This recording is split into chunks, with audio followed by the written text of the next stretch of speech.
সারা দেশে নির্বাচন শেষে চলছে ভোট গণনার কাজ। ইতোমধ্যে বেশ কয়েকটি আসনের ফলাফল ঘোষণা করা হয়েছে। এর মধ্যে কিছু আসনে জয় পেয়েছে জামায়াতে ইসলামী, কিছু আসনে জয় পেয়েছে বিএনপি। তবে এর মধ্যে বেশ কিছু আসন আছে যেগুলোর দিকে মানুষের বাড়তি চোখ রয়েছে, যেমন মির্জা আব্বাসের আসন। সেখানে তার প্রতিদ্বন্দ্বিতা করছে নাসির উদ্দিন পাটোয়ারি। এছাড়াও তারেক রহমানের ঢাকা 17 আসন নিয়েও মানুষের কৌতূহলের শেষ নেই। এসব আসনের সর্বশেষ পরিস্থিতি কী? এছাড়াও কোন কোন আসনে জয় পেল জামায়াতে ইসলামী? চলুন বিস্তারিত জেনে নেওয়া যাক। ঢাকা 17। ঢাকার অন্যতম গুরুত্বপূর্ণ ঢাকা 17 আসনে ভোট গণনার সর্বশেষ অনানুষ্ঠানিক তথ্যে তারেক রহমান 18টি কেন্দ্রের গণনা শেষে এগিয়ে রয়েছেন। সকাল থেকে ভোট গণনা শুরু হওয়ার পর ধীরে ধীরে তার লিড বাড়ছে বলে কেন্দ্র সংশ্লিষ্ট সূত্র জানিয়েছে। তবে শুরুর দিকে খালিদুজ্জামানের সাথে হাড্ডাহাড্ডি লড়াই হচ্ছিল দুই নেতার। ঢাকা 17 আসনে ভোটের 18টি কেন্দ্রের ফলাফল পাওয়া গেছে। এতে ধানের শীষ প্রতীকে ৯,৯৬২ ভোট পেয়ে এগিয়ে রয়েছেন বিএনপির চেয়ারম্যান তারেক রহমান।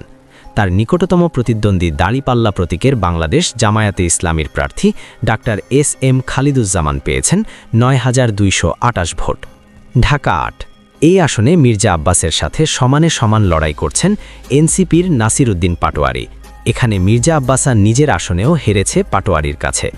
অনেকগুলো আসন মিলিয়ে সামান্য ব্যবধানে এগিয়ে আছে আব্বাস। তবে শেষ পর্যন্ত কে জিতবে তা জানতে হলে অপেক্ষা করতে হবে আরও কিছু সময়। তবে নির্বাচনে কারচুপির অভিযোগ এনেছেন পাটোয়ারি। তার পক্ষ থেকে বলা হচ্ছে, ঢাকা 08-এর সব কেন্দ্রের ভোট গণনা এই মুহূর্তে স্থগিত চাই। মির্জা আব্বাস এবং তার স্ত্রী নিজে কেন্দ্রে উপস্থিতি থেকে রেজাল্ট ইঞ্জিনিয়ারিং করছে। এসব রেজাল্ট মানি না। পাটোয়ারি এই আসনে নিরঙ্কুশ বিজয় লাভ করবে। ঢাকা 08-এর সব কেন্দ্রের ভোট পুনরায় গণনা করতে হবে। কুষ্টিয়া ৩। কুষ্টিয়া ৩ আসনে জামায়াতে ইসলামী মনোনীত প্রার্থী মুফতি আমির হামজা অন্তত 25,000 ভোটে জয়লাভ করেছেন বলে আমরা জানতে পেরেছি। তবে ভোটের সঠিক পরিমাণ জানা যায়নি। বৃহস্পতিবার সন্ধ্যা 7:30টার দিকে 45টি কেন্দ্রের ফলাফল ঘোষণা করা হয়। ঘোষিত 45 কেন্দ্রে মুফতি আমির হামজা দাঁড়িপাল্লা প্রতীকে পেয়েছেন 63,488 ভোট। তার নিকটতম প্রতিদ্বন্দ্বী ধানের শীষ প্রতীকের প্রার্থী প্রকৌশলী জাকির হোসেন সরকার পেয়েছে 41,998 ভোট। আসনটিতে মোট 142টি কেন্দ্র রয়েছে। মোট ভোটার 4,40,600 জন। কুমিল্লা 4।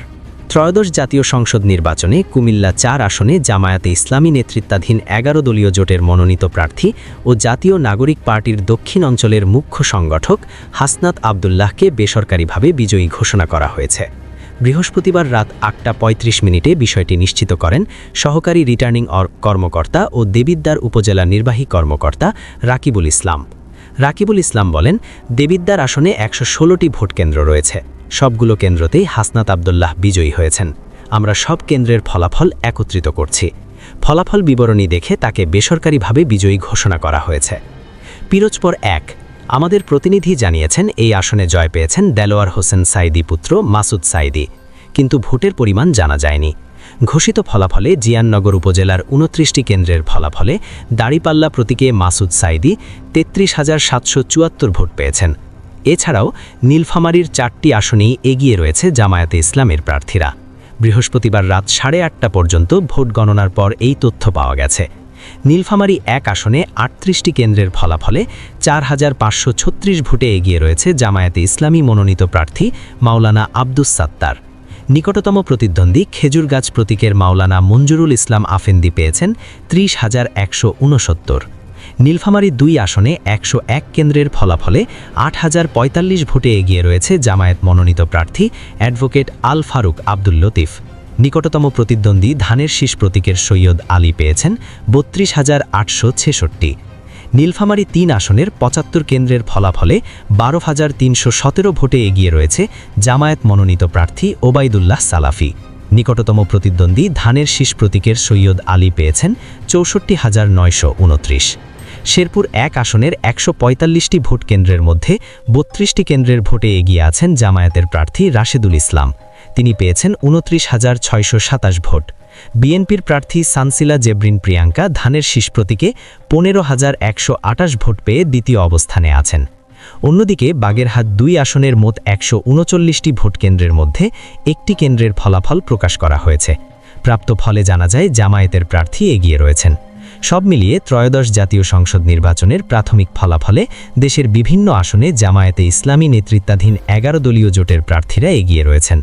এখন দেখার বিষয় শেষ পর্যন্ত কারা জয়লাভ করে।